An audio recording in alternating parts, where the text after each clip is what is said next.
Good morning, everyone. Welcome to today's webinar on road continuous improvement. Today, we're going to be talking about the subject of employer participation. Employer participation probably happens to be the least considered element in PSM. Oftentimes it's overlooked, but actually it's the first element of PSM, as we all know or should know, but it's also the most important element, and we're going to talk about that and its importance today.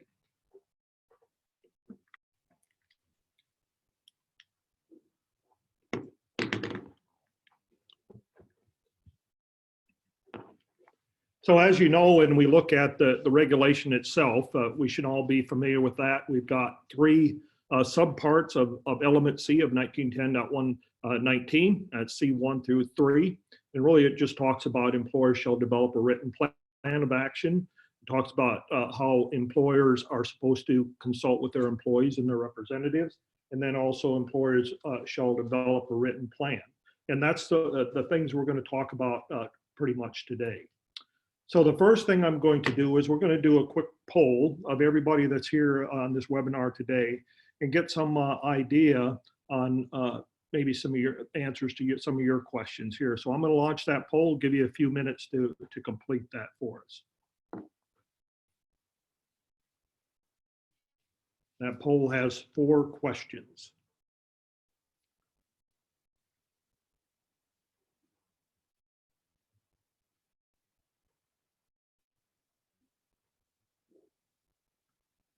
And I would sing during this period of time, but you probably won't want me to hear any of that.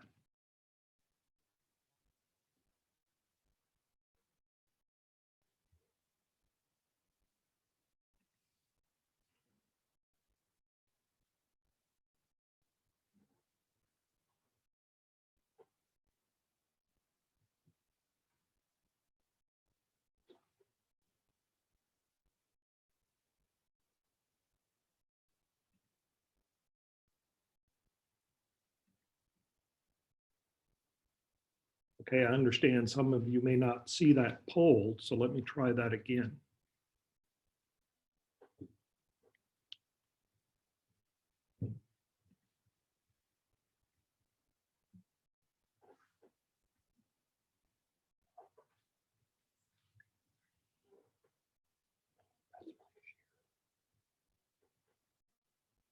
Okay, I see some of you are able to complete the poll, so some of you are able to see it. Maybe some of you are not able to. If you're coming in another avenue, maybe if you're on the phone line, perhaps you'll not be able to see that poll.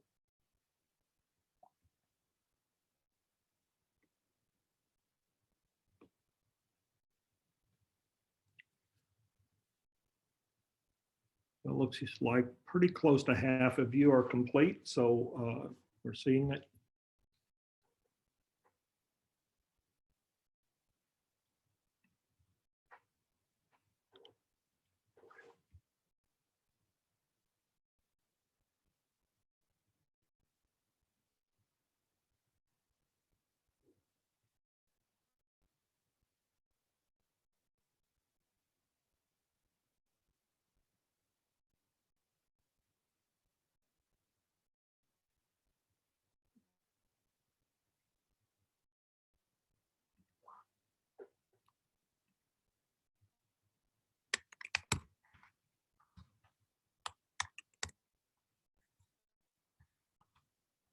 We'll just give it a couple more minutes.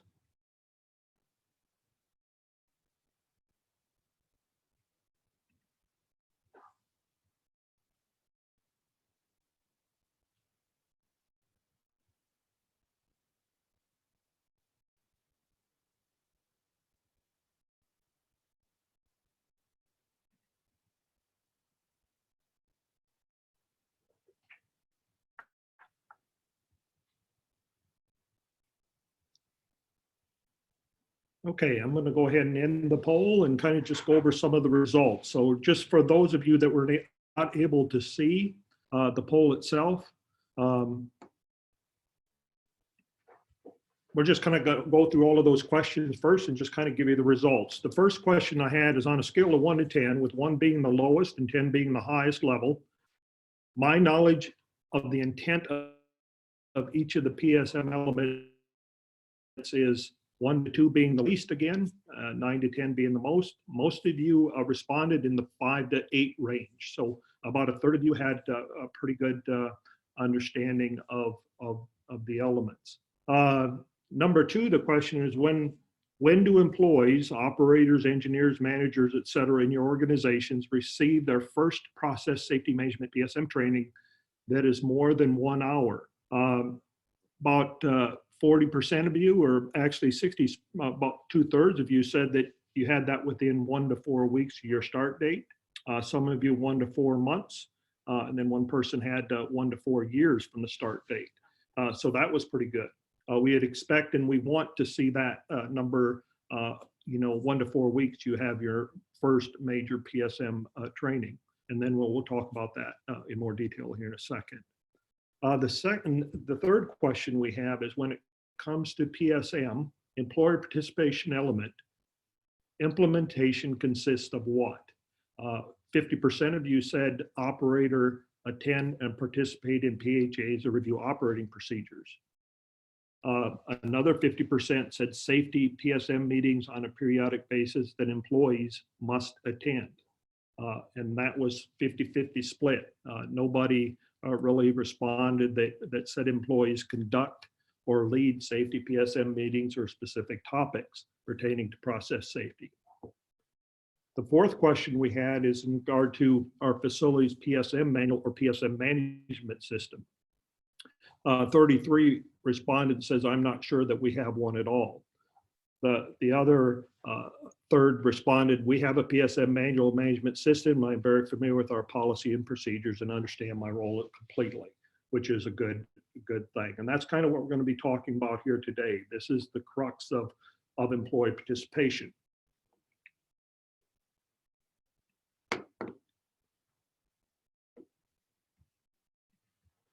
So the purpose and intent of an employee participation is to engage all personnel in process safety, is to use the knowledge and experience of everyone in our organization. It shouldn't be just managers, operators, and engineers, but it should be everyone within our organization.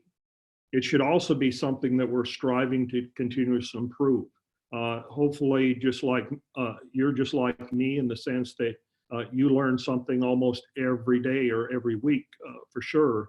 And you keep applying that. If we keep applying that to our knowledge of process safety, we're going to get better at what we do.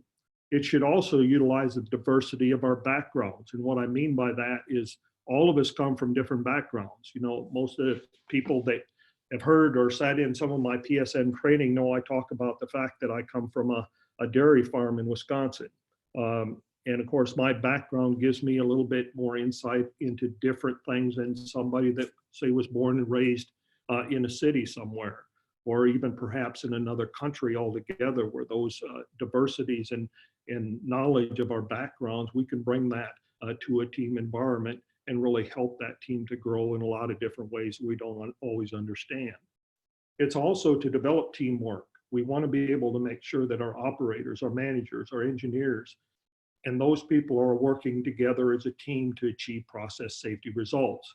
I know that I can't do everything by myself, and I need other people around me to help me to get better at doing what I do as well. So participation should include process engineers, operators, safety personnel. It doesn't really matter if they're in occupational safety or health or if they're in process safety. They need to be part of the team as well. Maintenance techs, maintenance engineers, maintenance supervisors, et cetera, all need to be involved. Of course, management as well. Sometimes if management is not engaged in your processes, and especially in process safety, I guarantee most process safety systems will fail as a result of that. The other thing that we need to make sure that we include is contractors. A lot of times contractors get left out. I do a module on contractor management at least once a month in some of my training. And we talk about the fact that contractors are a vital portion of our operations. Typically, they provide those resources that we can't afford or only do tasks maybe once every couple of months or once a year. So we bring in contractors to to take on those roles. I also know that we have situations where we bring in contractors that are much less trained than our own employees. So participation in our training that we provide and helping them to get better at what they do is a vital thing for us to do as a facility. The next thing is consultants. Of course, we can bring in consultants, and I guess this one's near and dear to my heart. We can certainly bring in consultants to help us in process safety to get better, whether that's through training and other aspects of process safety. So here are the gaps that I see the most often when I do compliance audits. In my career, probably somewhere up around 200, 250 compliance audits that I've done with my time with OSHA and of course my time as a private consultant. And these are the typical gaps that we see. Little to no onboarding. And what I mean by that, and we had a poll here a second ago that talked about when you get that first PSM training. The vast majority of facilities that we see when they get that training, their training consists of maybe an hour or two. They talk about PSM and talk about PSM elements. It's one thing to talk about PSM elements. It's another thing to apply it. How do you implement those elements within your process and in your facility itself? That typically takes a little bit more than 1 to 2 hours of training. Typically that should be somewhere around a one-day training class to begin with. The next thing we see quite often, and I used to see this one all the time when I was with OSHA, I would ask for your employee participation documentation. Most of the time I'd get stacks and stacks of meeting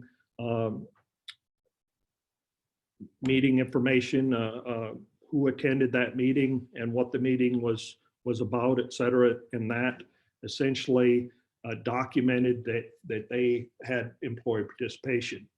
And all it really was a check the box to say we have participation. What do we actually do to learn from that meeting was what was missing. A lot of times, if we get people involved with the meeting, then they learn. We also learn as well. The next thing we see is PHA participation. Most people will say, yeah, we have people that participate, operators participate, engineers participate in our PHAs. But yet no training was provided prior to them conducting the PHA or participating in that PHA, so they knew and understood what their role would be and how they could enhance process safety in that process. A lot of times there's no input from others in the process. For example, you may have an operator and engineer that attend the PHA or participate in the PHA, but have you polled or have you asked the other operators, the other engineers, the other people in the organization if they have any input that they might want to bring to that PHA? Oftentimes, and this one's kind of funny sometimes, but it just puts it in perspective on where some organizations are at.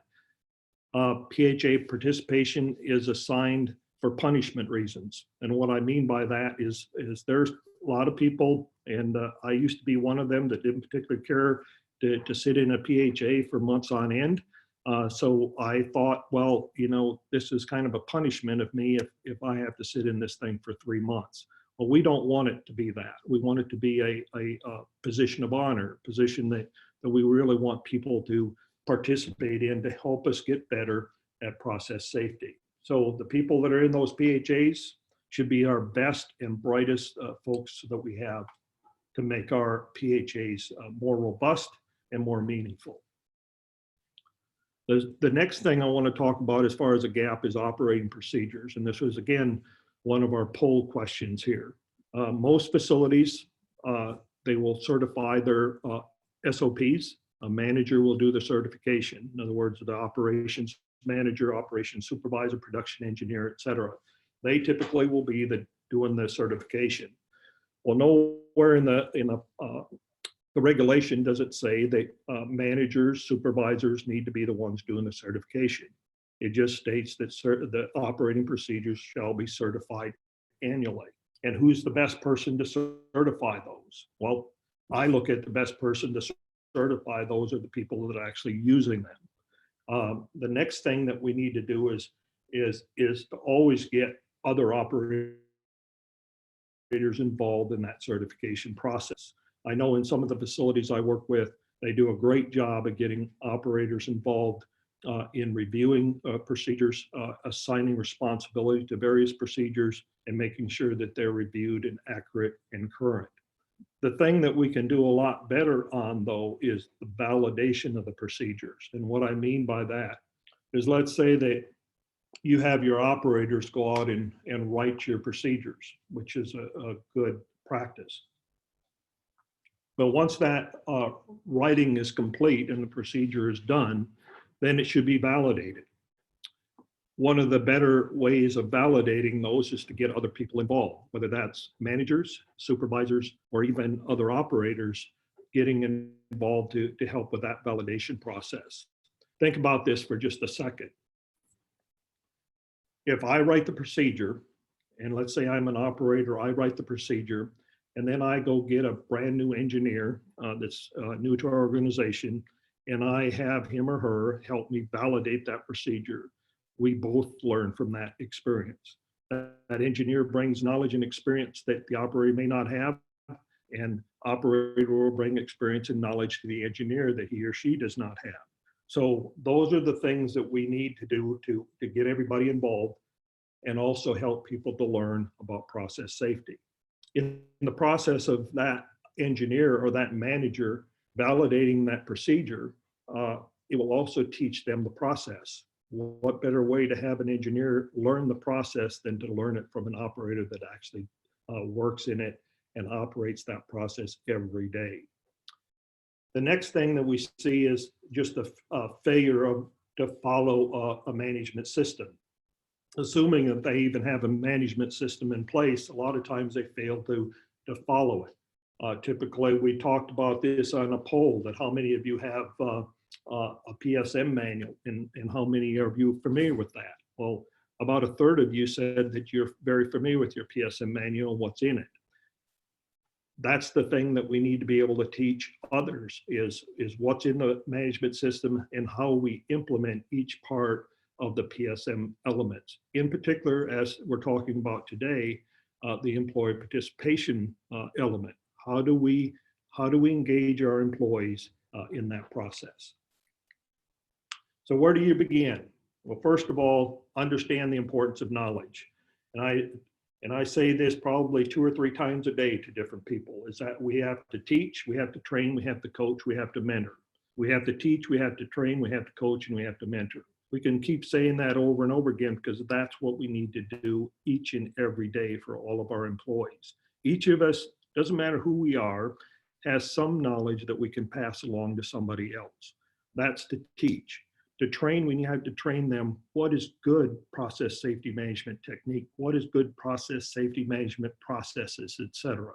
And then we have to coach. You know, most of us have probably played some sports at some point in time when we had a coach that would tell us, this is how I want you to do it. Sometimes they would see your talent and they would have you do it a different way than they'd have somebody else do it, just because they're taking advantage of your knowledge and experience. Sometimes we have to mentor, and mentor essentially means you with a lot more of experience and knowledge need to help and train those people with much less. So the lack of training, I will tell you right now, will result in a lack of process safety every time. I go into, whenever I do incident investigations, etc., I can always point to the lack of training as one of the causal factors for the incident, just because people just do not understand. It's a never-ending process for teaching and training and coaching. Must make process safety common sense. Now, we've all heard the saying, for example, I use this one quite often. How many of you believe it's common sense not to stand on the top step of a step ladder? And most of us, if I was to poll everybody, would probably 100% of you would say that's common sense. Well, like I said earlier, I was born and raised on a dairy farm. And when I was growing up, we always stood on the top step of the step ladder, mainly because if we could afford a step ladder, we only got one that was maybe 6 foot and everything happened to be 12 foot above us. We'd have to always stand on that top step. I didn't know better that, hey, that was an unsafe act until I went into industry and started to work in industry. Then I began to understand, it started to make sense to me that you do not stand on the top step of the ladder. Now, when it got grilled to me over and over again, I got trained and taught over and over again that that was unsafe act to stand on that top step. Then it became common sense. And that's what we need to do in process safety. We need to make sure that we train people so it makes sense to them, and then keep training so that it becomes common sense. Then we can say process safety is common sense. We must develop and maintain good management system. Oftentimes I go into a facility and I look at their PSM manual, and they have that. Once I brush the dust off of the book itself, they do have a PSM manual. They do have a management system perhaps, but most of the time it doesn't follow what I would call a good continuous improvement model. A good continuous improvement model is the plan, do, check, act. Hopefully most of us have seen this model, that essentially it's a model of where you plan the activity, write the policy, then you put it into practice, you do it, then you check to see if it's working. If it's not working, you make improvements, and we do it all over again. So that's the continuous improvement model. What we also need to make sure that we have is something that I call, and you probably have all heard this term, a RACI. It stands for Responsible, Accountable, Consult, and Inform. So that should be a document that we create that assigns responsibility, accountability, who to inform and who to consult for every task that we do within PSM. Once we do that, then if one of you or one of your coworkers is promoted to another position and somebody else comes in to take their place, you can pull that RACI out and say, these are your accountabilities, these are your responsibilities, and this is how we communicate and consult with different people in the organization, rather than make it up as we go. So PSM by itself is a management system. If you think about it, it has all of those elements in there. It doesn't have, for example, it has the plan, do, check, act. So if you look at each of the elements, we should be creating a policy and procedure, and then how we're doing those acts. Remember, PSM is a performance standard. It's up to the facility to develop the how. It tells us what we need to do, but it doesn't tell us necessarily always how to do those. We must create that policy. We must create that procedure on how to implement those. All of our organizations work a little bit different. All of our organizations are set up different. So we need to make sure that that policy and procedures fits our organization. Don't pull policy and procedure or PSM manual off the internet or copy somebody else's, because it won't fit you. It needs to fit your organization and how you execute the different policies and procedures in your facility. You must define who is accountable, responsible, consulted, and informed. So we must develop all of that.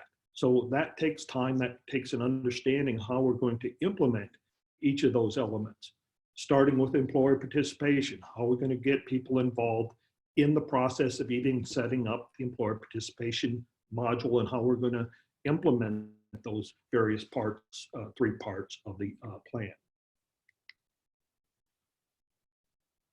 Management systems typically fail because there's no detailed policy or procedure. A lot of times I've seen PSM manuals, and you've probably seen them as well, that essentially copy and paste the PSM standard, and that's their policy. Well, that doesn't necessarily tell you exactly how we're going to implement that. It just more or less states what we already know.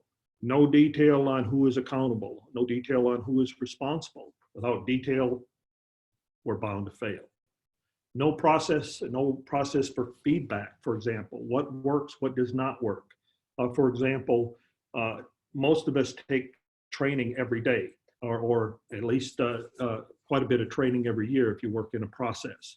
At the end of that training, or even during the training, we normally receive some type of questions or a quiz, or something to challenge us on on whether or not we're understanding the training that we've been provided.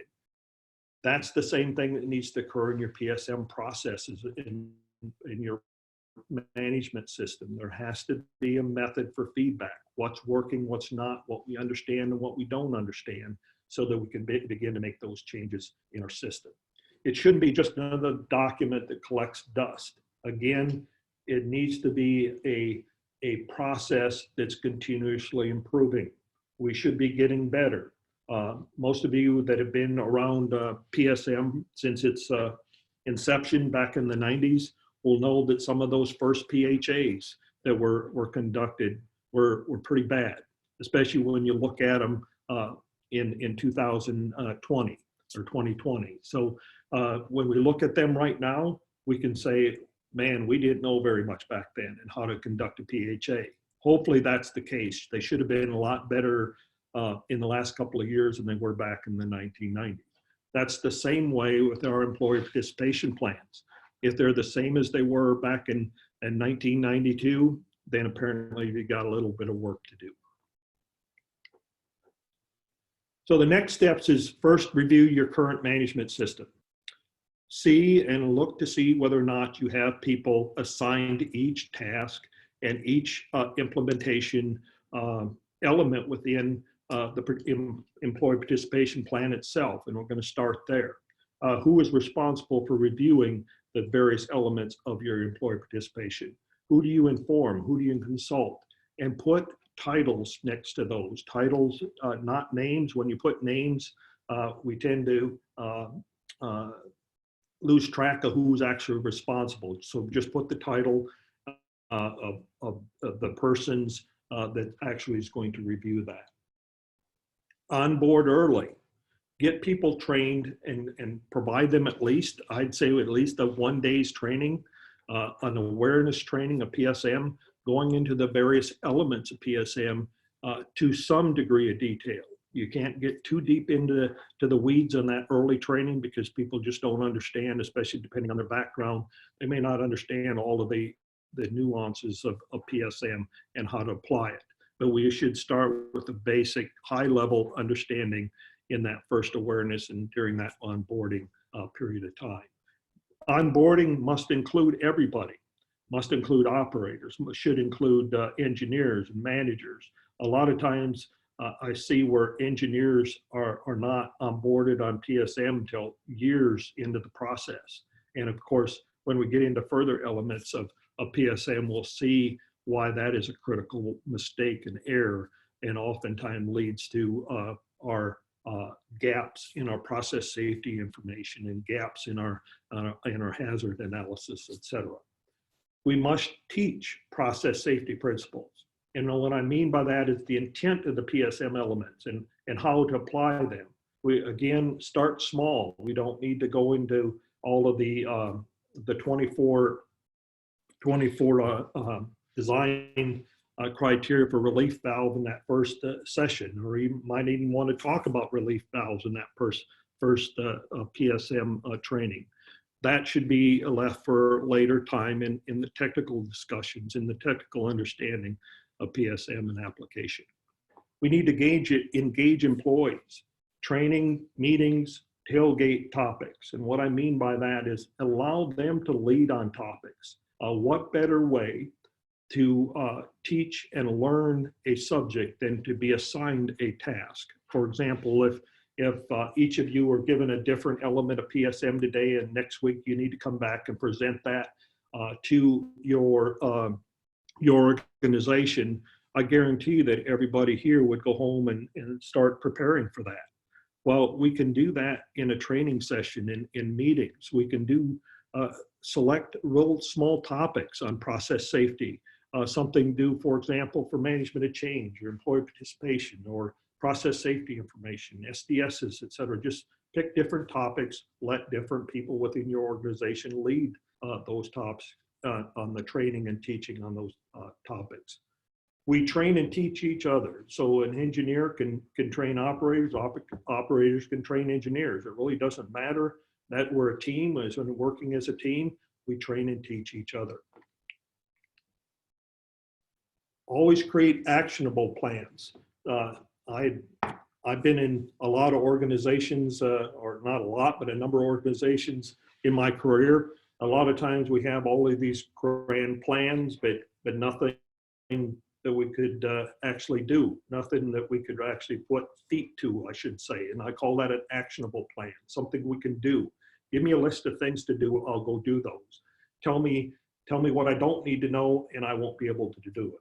Audit your plan and expect participation. We should be looking at our PSM manual, making sure that that manual is correct and up to date. Our policies and procedures are correct and up to date. What is not? What have we gotten feedback in some period of time from?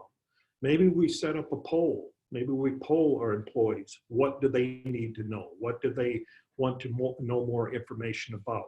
How can they participate more in process safety? I always tell people to measure your knowledge of employees. Is their knowledge of the process safety, is knowledge of process safety the same as yours? If it's the same as yours, then you need to do more learning and training and teaching. Is it less than yours? Then we need to do more teaching and training of those that know less than us. Is it more than yours? I think that one should answer itself.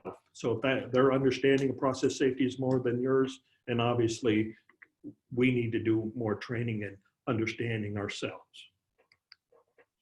So at this point in time, I'm going to open it up for questions. So I'm going to unmute everyone. If you want to ask a question, you can certainly do that. If you want to put it in the chat question or something to that degree, you can do that as well. So give me just a second. I'll unmute everyone so that you can ask that question.